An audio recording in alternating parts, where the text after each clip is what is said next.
Patrick Louis, bonjour. Vous êtes universitaire et vous vous êtes invité parce que vous êtes le coprésident du comité scientifique de l'ICEP. C'est l'Institut de sciences sociales, économiques et politiques que lance, que dirige, que préside Marion Maréchal Le Pen. Alors pourquoi cet institut alors qu'il existe déjà Sciences Po qui semble à peu près faire la même chose? Bonjour Monsieur Angèle. Bonjour. Non, Marion Maréchal ne préside pas, hein, c'est un industriel qui préside, elle est la directrice opérationnelle. Bon. Mais bien sûr son nom porte enseigne d'une certaine manière. Alors pourquoi? Il se fait des très bonnes choses dans les autres universités. Il y a des Sciences Po qui sont des vieilles dames et qui travaillent bien. Mais nous considérons, si vous voulez, si sur le plan de la culture générale, il y a beaucoup de choses très bien qui sont faites, il nous manque à notre sens 2 points. Le premier, c'est tout ce qui est le travail sur soi, sur le leadership, sur la formation de la personne, le connais-toi toi-même, etc., mais qui ne peut se vivre que par une pratique d'une petite communauté scolaire, universitaire. Et la deuxième chose, c'est de donner une porte d'entrée directement dans le marché du travail, au-delà du cadre de la culture générale fondamentale, hein, qui est le fondement, la science politique, les sciences économiques et sociales, c'est donner les métiers du directeur de gestion de projet. Dites-moi, l'universitaire que vous êtes, Patrick Louis, oui. Vous savez combien il est important pour un institut de pouvoir délivrer des diplômes reconnus par l'État. Ça ne va pas être le cas quand même par l'ICEP. Vous savez très bien qu'une université comme Harvard aux USA n'est pas reconnue par l'État. Vous savez très bien que l'EM Lyon, c'est une école entièrement privée. Et c'est une singularité française de vouloir que l'enseignement soit labellisé par la puissance publique, pour laquelle j'ai de très grand respect. La question, c'est qu'on ne va pas délivrer de diplôme, on va simplement donner des titres qui sont certifiés équivalent Bac+5. Et pour cela, il y a 2 grandes solutions. C'est d'avoir des partenariats avec des universités ou des écoles étrangères qui signent une convention et qui, par le jeu des équivalences internationales, nous donnera le titre pour nos étudiants. Et on a une deuxième solution, c'est par l'accord avec des écoles françaises qui également vont nous parrainer par convention, après audit, et les choses sont déjà très avancées, qui feront que nos étudiants sortiront avec un titre validé Bac+5. Ce n'est pas un diplôme, mais la reconnaissance, ce qui est important, c'est pas être reconnu par l'État. L'important, c'est d'être reconnu par les employeurs. Par les futurs employeurs. Ça, on est bien d'accord. C'est ça qui importe. Dites-moi, Patrick Louis, est-ce que vous êtes d'accord qu'on présente l'ICEP comme un Sciences Po de droite libérale?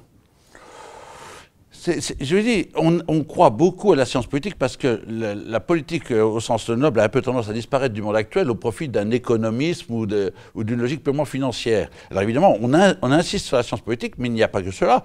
Maintenant, savoir si elle est de droite ou de gauche, je crois qu'il y aura... C'est pas vraiment de gauche. Oui, mais qu'est-ce que c'est que la droite et la gauche aujourd'hui? Quand il y a le bloc soviétique, ça avait du sens. Aujourd'hui, ça veut dire quoi? Être de droite, être de gauche? Je ne sais pas bien.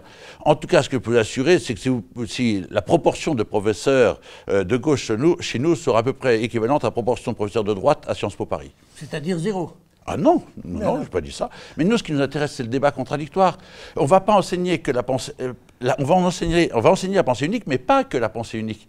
Je crois qu'il y a besoin de reprendre les choses un petit peu différemment. Et à chaque fois que l'Europe va mal, le monde universitaire garde ses qualités, mais a des faiblesses. Il est bon que des écoles privées reviennent pour secouer un peu le bazar et offrir une nouvelle offre qui, globalement, on espère, contribuera à la richesse intellectuelle du pays. Patrick Louis, comment vont être acceptés les étudiants? Sur quels critères vous les acceptez? D'abord, vous n'avez peut-être pas encore beaucoup. Vous allez accepter tout le monde?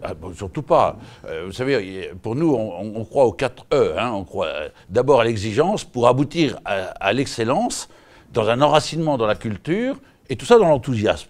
Alors moi, qui co-préside un comité pédagogique, si vous voulez, qui a pour but d'organiser l'aspect pédagogique, il est bien évident que nos étudiants vont être sélectionnés sur un dossier de niveau Bac+3, certifié, titre certifié Bac+3, et à partir de là, mais c'est pas ça l'essentiel pour nous. L'essentiel, c'est la personnalité des individus qui rentrent, c'est le potentiel, leur désir de connaître et leur capacité d'être acteur. Il y aura combien d'étudiants à la prochaine rentrée? 30. Déjà aujourd'hui, quasiment le nombre de dossiers arrivés, grâce à vous, les journalistes, est déjà supérieur à ce chiffre. Mais on va faire une sélection, on veut que ça soit 30, ça nous paraît suffisamment nombreux pour qu'il y ait suffisamment de diversité dans les sensibilités, mais plus, il faut commencer par la qualité pour aboutir à la quantité. Patrick Louis, j'ai entendu que vous dites que vos professeurs ne seront pas engagés dans des luttes politiciennes de second plan. C'est quoi une lutte politicienne de second plan? Si vous voulez, la science politique c'est le politique. C'est parce qu'en vivant ensemble, il y a des principes, il y a des règles à connaître. Puis il y a l'accession au pouvoir, c'est le combat politique pour prendre le pouvoir, ce que j'appelle la lutte politicienne. C'est pas ça qui est important. Ce que nous, c'est important, c'est de réfléchir sur la cité, sur ce qu'est le politique au sens noble. Maintenant, que les gens aient eu des responsabilités, qu'ils aient eu le sens de l'engagement, on ne va pas le refuser. Comme c'est votre cas, vous avez été député européen, conseiller régional. Oui, mais nous, on veut des gens qui soient capables de se mettre en gage, quelque part. C'est pas toujours facile, mais je vous prie, arrête, pas vous, monsieur Angèle, mais que le monde médiatique arrête d'enfermer les gens dans leur histoire. Ce qui est important, c'est demain. Eh bien, on vous aura entendu, on vous aura écouté, et puis on vous donne rendez-vous à la rentrée prochaine avec cette nouvelle école. Patrick Louis, je vous remercie. Monsieur Angèle, merci beaucoup.